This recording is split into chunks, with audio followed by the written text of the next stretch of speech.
Ladies and gentlemen, welcome to another episode on CL Live Masterclass. As you all know that we invite accomplished professionals from the industry and bring them to you in terms of their insights, in terms of the experience that they carry. We take topics which concern employers as well as employees, as well as professionals who are in the labor market and bring them all of these valuable insights based on which the employers, the decision makers can uh, influence their strategies. And at the same time, professionals who are looking for bettering their career can use this knowledge and perspectives to plan their journey ahead. So as you all know, that CIEL HR is a recruiting and staffing company. We play in the cusp of employers and their demand and the employees or the professionals who are working, who are aspiring to make their careers better. So we get to see the behavior or the demands, the expectation of the employers on one hand, and the aspirations and ambitions of the candidates or the employees on the other side. So this is an attempt of CLHR to sort of bring this to universes closer, bring them closer in terms of getting professionals from the industry, experienced people, and inviting them to come and share their perspectives. So today we have taken up a topic which has been in discussion for last many years, particularly in the last 18 months or so, about labor reforms. Labor reforms have been, as I said, have been in discussion. But in 2019, the first new labor code, the wages code, was passed by the parliament. And in 2020, three other codes got passed by the parliament. These four labor codes are kind of replacing about 44 central laws and several other state laws.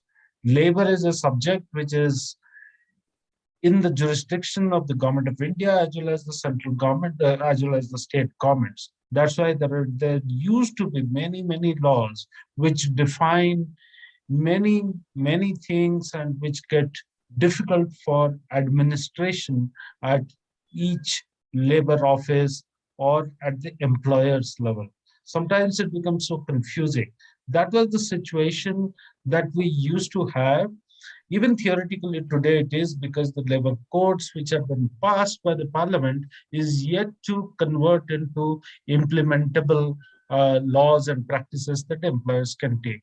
However, at this point in time, there are several questions that employers ask, that what these new labor codes mean for us. And similarly, the employees are thinking that is it pro-employer, is it pro-employee? There are several kind of perspectives, debates, discussions, and viewpoints which are there.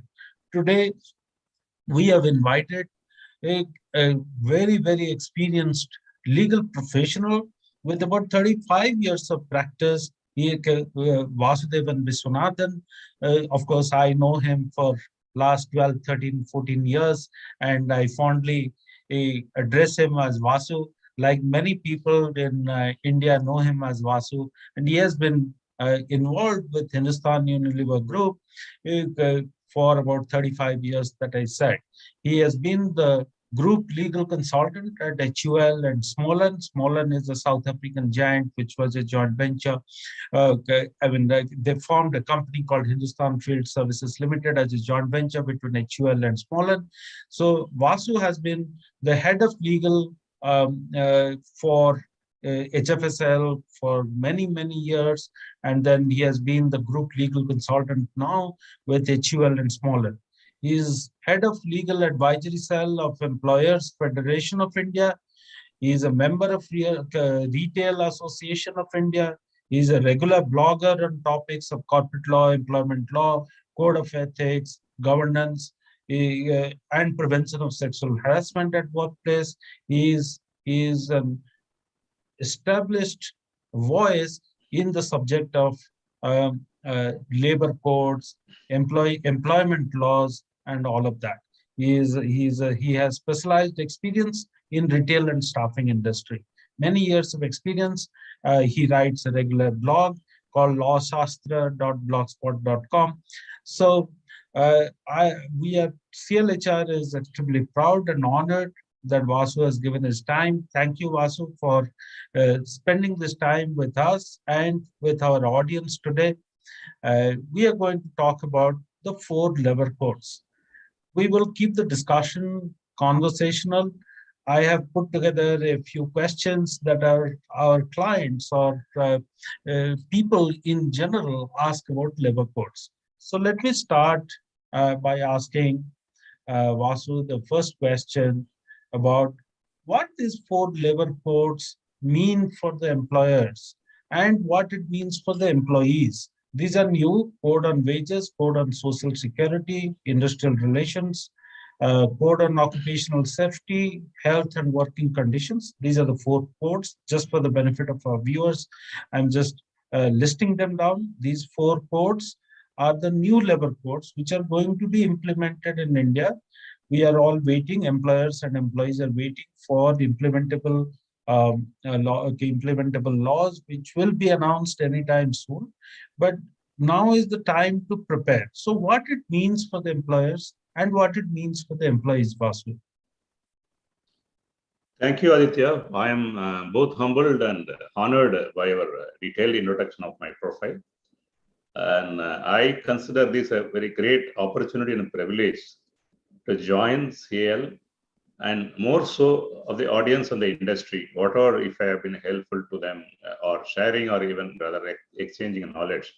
I always believe in sharing knowledge, and because when you share, you care and also you exchange a lot of knowledge actually. So let's come to the subject. See, labor codes consolidate about 29 central labor laws.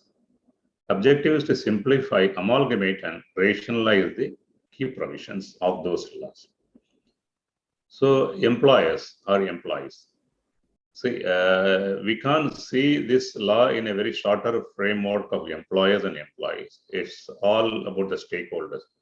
The stakeholders are employer, employees, the shareholders of those organizations, the government from revenue, the industry overall, the consumers and customers. So we see how it is going to benefit all those segments of stakeholders.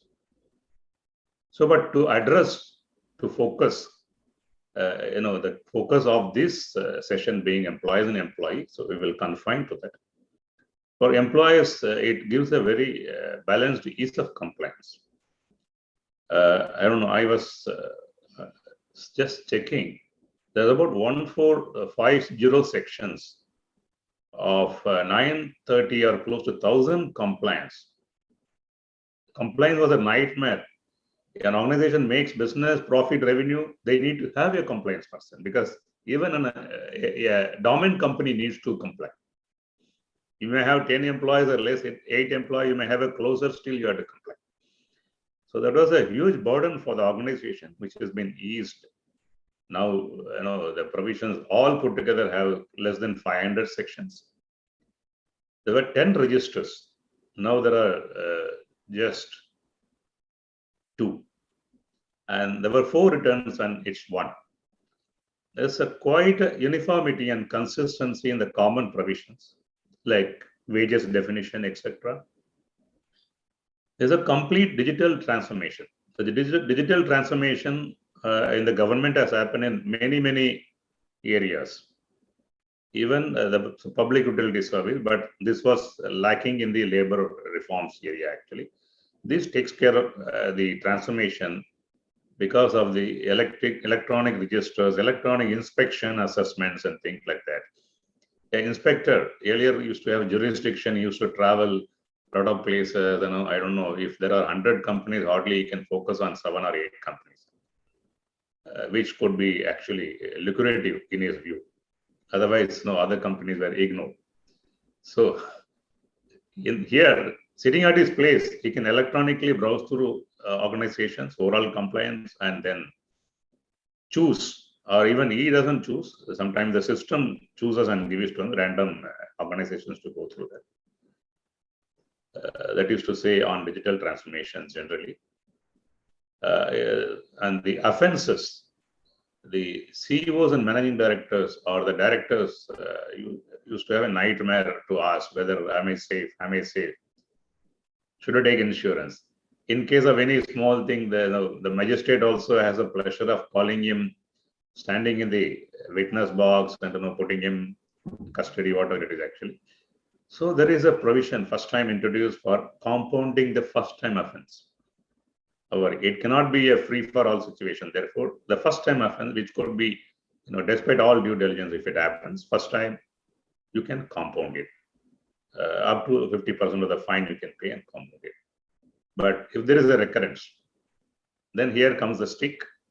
There are hefty fines starting from 50,000 to 2 lakhs or 3 lakhs or something like that. The primacy of the whole laws are given for diversity, a common goal of the industry, and women empowerment. Women empowerment has been given quite a great focus on this law. And in fact, I would say it is not only women, it takes care of all genders. Certain provisions takes care of other genders as well, actually. So, which I would say, I think what we can go for employee. There is a very simplicity for common sense understanding. A person can buy those books if he wants to know his rights. Yes, of course, the organization has to display the extracts of those laws in their offices or establishment. There also the displays have been reduced to minimal because of the number of acts are low and things like that. And the law is quite simple for a common sense understanding. I don't think he has to rush to a union leader or a lawyer for understanding the basic rights of him actually. There is a protection to all out, but with responsibility. Okay. Women empowerment, yes, it's more for employees. The wage skills, as people think, you need to have a bound volumes of book to check in if you're operating multi-states. In each state, my employee comes under what skill and what definition. You could say thousands of the skill set for establishment and everything. The same person will come under different skills and different states. For instance, the security guard. Some states he could be classified unskilled. In some states, they're saying no, he's semi-skilled. Yeah. And if he is having a rifle, he is skilled. A power to shoot makes him skilled. Correct. Therefore, he's entitled. Of course, he goes through a considerable training. That is understandable. But why the same person, same set of skills, some places he is unskilled and some places semi-skilled, actually. Yeah. So I was just coming to this point. I mean, thanks for clarifying what it means for the employers. I could understand that it is for simplicity. It is lot more common understanding, and it's electronic. It's more transparent. It's simple for the employee as well as employer. That's broadly it is. It takes away the confusion which used to happen. So that's broadly you were saying. Now, the second question is about these wages. You just started talking about it. I interrupted. But the wages, I think the questions that we hear from the employers is that, one aspect is what you said about the confusion of whether this person is skilled or unskilled. So how in the new wage code, what is envisaged? Is it going to be how the minimum wages are going to be defined? Is it sector specific? Is it location specific? Is it skill specific? Just give us a broad perspective what employers need to prepare for. Before dwelling into that point, I would say for the first time, the minimum wages covers all categories of employees, including unorganized. Yeah. Why should you only an employee working in an organized structure get protected? If I work for a company where 10 people are there, I have no protection. Is it my sin? Yeah. So far it was. So now it changes actually. Yes. It's all minimum wages is for all whether we are organized or unorganized, thing like that. Then coming to the question, yes, the floor wages will be defined by a well-established central government committee. It could be either state or zone wise. The rules are to be seen actually. So both are possible. And the state governments can only fix higher than that, not lower than that. Otherwise, because the central sphere wages usually are higher, but state can ignore. There are some states, even organizations migrate to some states because the wages are low there. I can say between Haryana and UP. NCT, UP. Yeah. Yes, you have an office in Ghaziabad, and you take care of those wages actually. So this is no more actually because things like that. And on minimum wages, do you have any other points, or we can go with the workers?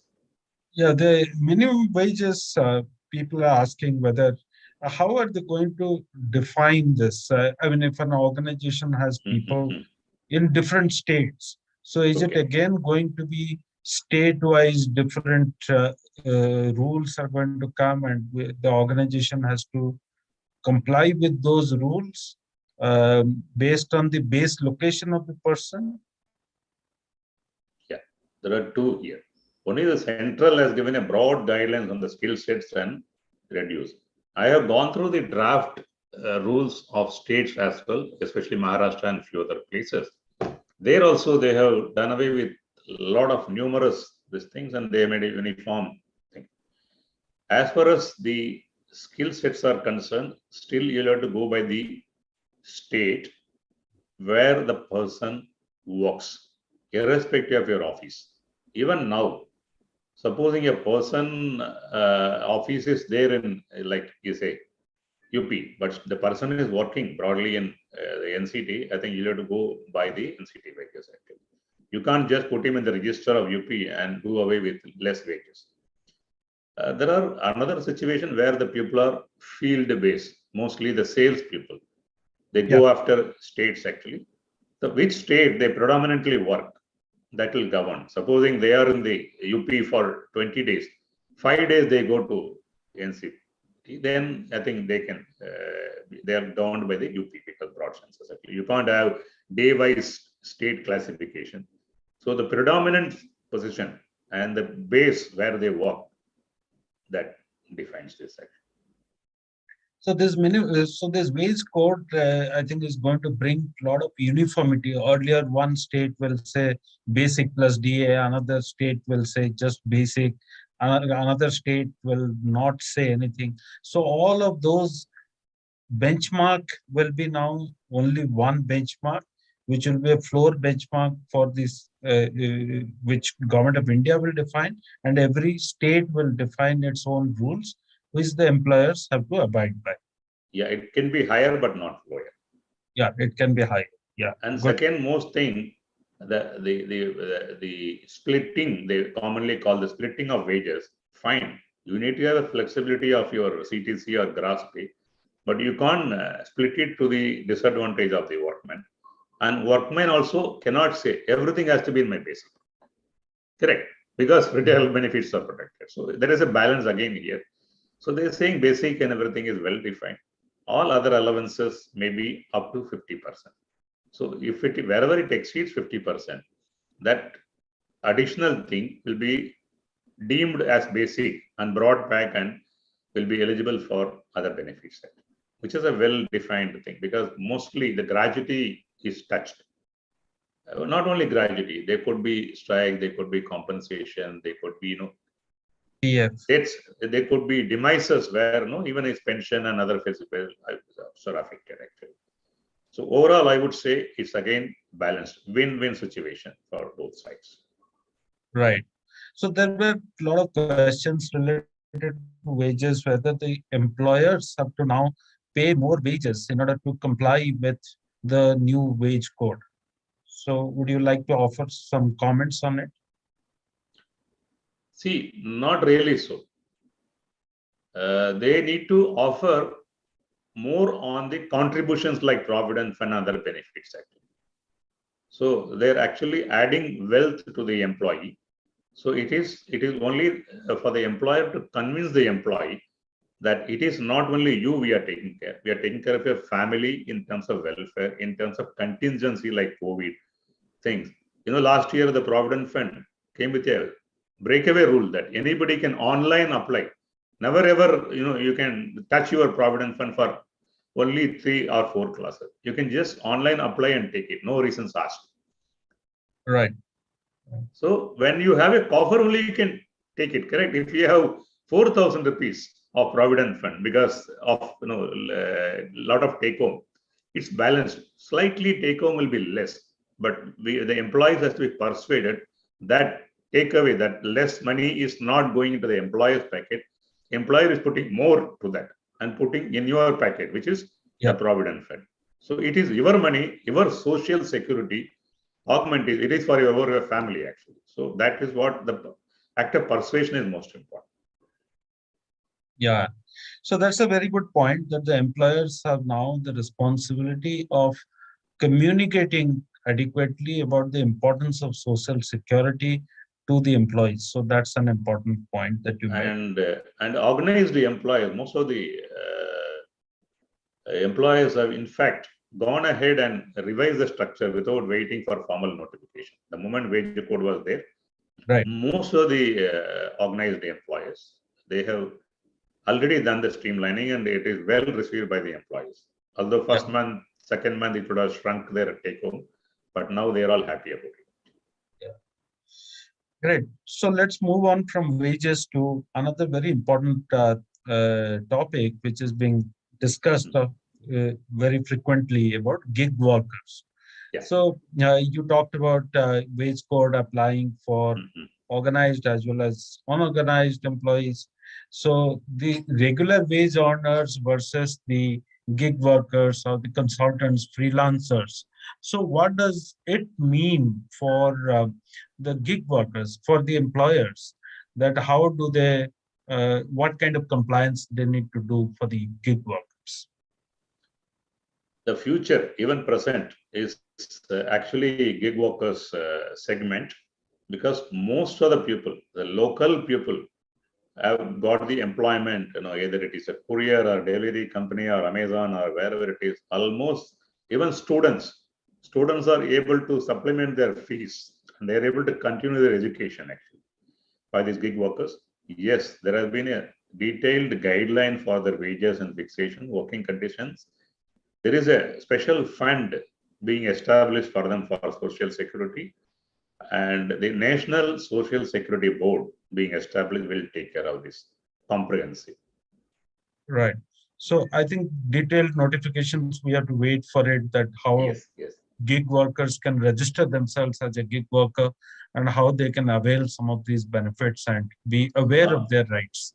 Yeah, in fact, the unorganized workers portal, the SHRM portal, I think as per the estimate, there are about 50 crores unorganized workers. Yeah. As of now, I think about 25 or 28 crores people are already registered actually. Yeah, today it was there in the news. Yeah, that's right. Yes. About half of them have been registered, is what in Parliament they talked about. Yeah. See, it may not be out of place to say the government mission. The government says this in one line. Satyameva Jayate to Shrameva Jayate. This law is for the people who are the shramik, the labor. That's what they say. Okay, great. So we'll move on to another topic, which is, I think, work from home. We all learned in the pandemic time, the hybrid working. So there are questions related to this work from home as to when somebody is employed in Bangalore, but the person is working from home and is in Odisha or in Assam or in Maharashtra.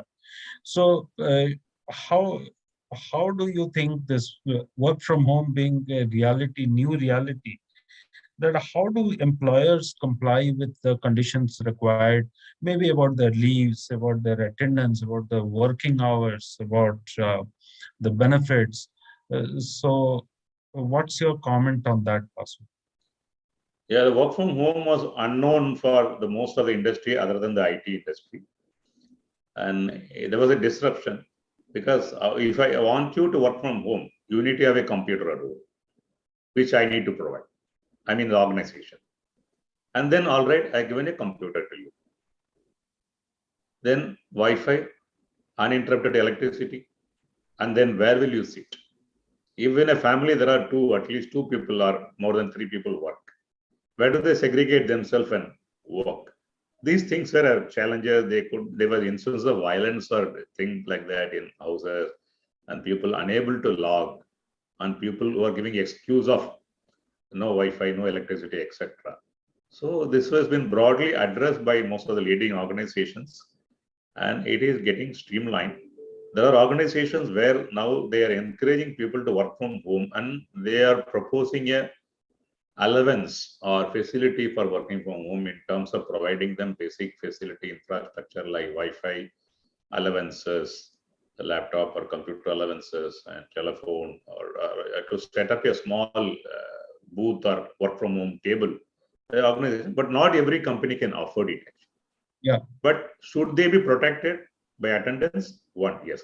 Attendance now with mobile handsets, almost everybody is having Android handset. And now I think Reliance has come with a set. Again, disruption. You can buy a 3,000, 4,000 rupees model EMI. That is also EMI. So most of the industry is managing it by a virtual attendance, a self-login system in your mobile. But can it be falsified? Yes. Even working from at office also can be falsified in most public sector and government organizations.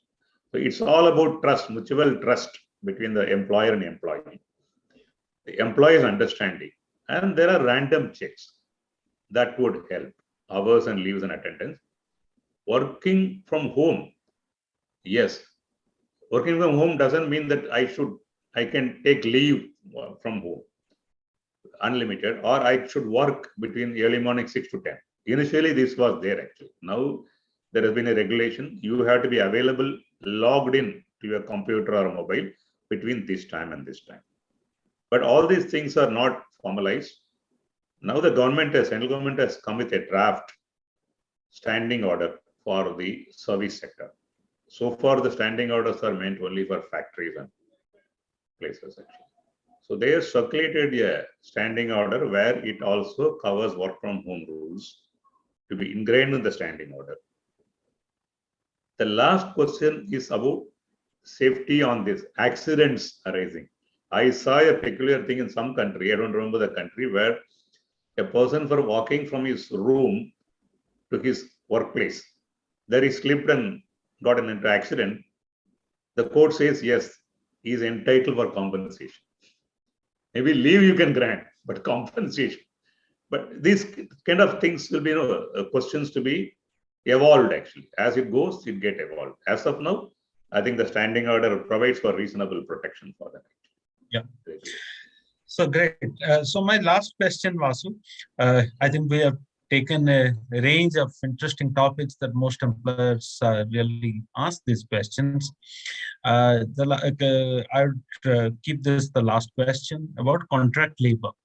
So there is a certain kind of practice of CLRA in the current scheme. We are all waiting for the new rule to come, and so if you could just elucidate the changes that are going to happen and how this needs to be handled by the employers and what it means for the employees, that will be great for our audience.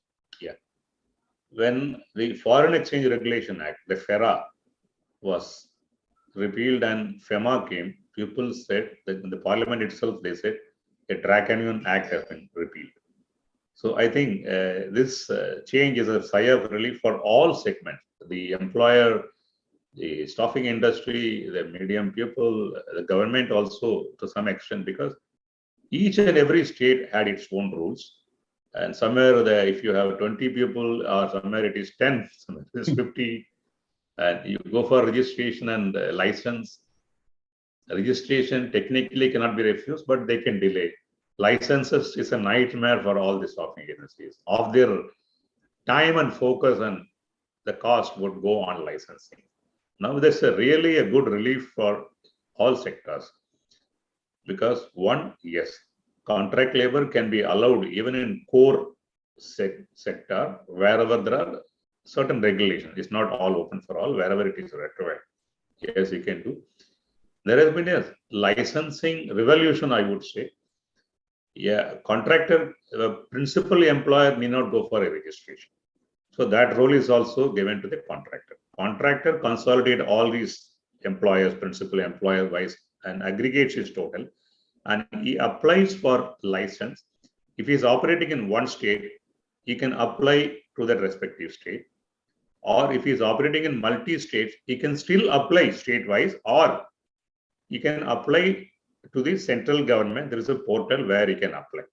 The central government authority will forward it and get the feedback from each and every state online. And thereafter, they will grant a common license.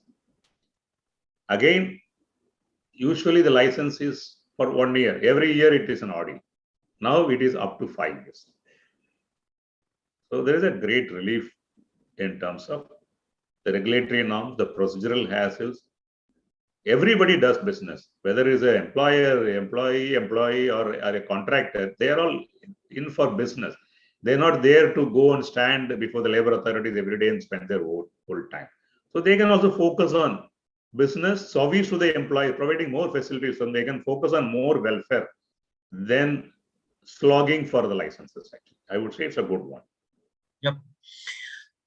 So great. We all hope that all these new rules come soon, and it brings a lot of transparency and a lot of efficiency, speed and compliance.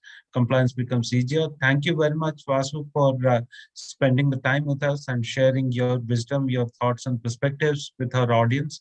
It has been an absolute honor and privilege for us to have got your time. I hope this was useful for our viewers. If there are questions which will come in LinkedIn, YouTube, etc., we will consolidate and come back to you, and we will post their answers subsequently. Thank you very much, Vasu, and thank you everyone else. Thank you. It was an enlightening experience, and thank you.